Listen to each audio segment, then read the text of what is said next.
তো hi friends welcome back to my YouTube channel Asomiya vlog. আজি মই গৈছোঁ গুৱাহাটী SSC GDৰ এক্সাম আছে। তো মই কৈছিলোঁ আপোনালোকক SSC GDৰ আজি এক্সাম দিওঁ কেনে হয় পৰীক্ষা। তো ভিডিঅ' চাই থাকক। এটা কথা, এক্সাম মানে হ'ল ভয় মানে এক্সাম। যাৰ ভয় লগা নাই তেতিয়াহ'লে এক্সাম দি লাভ নাই, গম পাইছি না। এতিয়া মোৰ মস্ত ভয় লাগিছে। মই যেতিয়া হলত সোমাম তেতিয়াহে মোৰ ভয়টো কমিব, কাৰণ কিয় মই পঢ়া নাই। সঁচা কথা কওঁ, অলপ চলপ পঢ়িছোঁ, অলপ চলপ পঢ়াই দিয়া একো নহয়।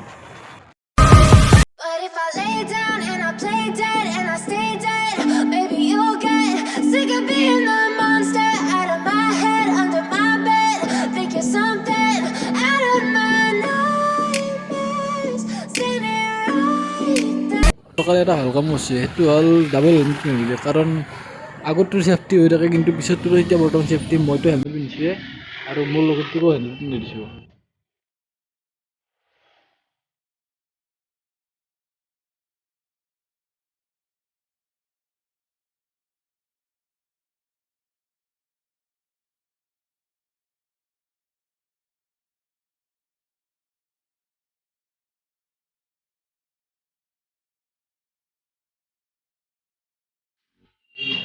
তো আমি ফাইনেলি আহি পালোঁ ইকম টাৱাৰ, গুৱাহাটীত ইকম টাৱাৰ।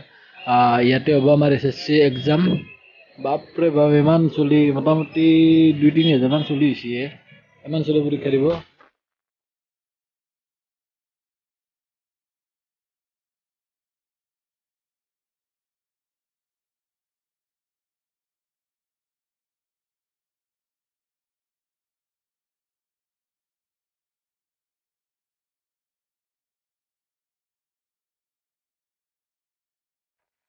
তো ফ্ৰেণ্ডছ, মই মানে SSCৰ পৰীক্ষা দি আহিলোঁ।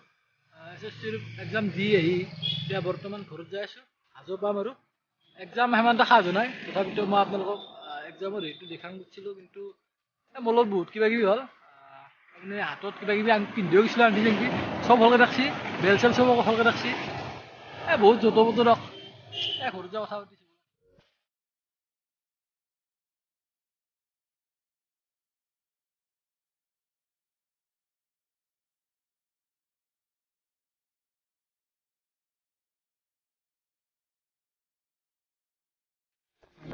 হাই ফ্ৰেণ্ডছ, গুড মৰ্ণিং। এইটো কালিৰে ভিডিঅ' হয়। মই তাৰমানে কালি গুৱাহাটীৰ পৰা আহি তাৰমানে আপোনালোকক ক'ব নোৱাৰিলোঁ কি হ'ল। মোৰ গা একদমেই বেয়া লাগিল। ভাত চাত খাই মই শুই দিলোঁ। আহিয়ে দিনটো একো খোৱা নাছিলোঁ।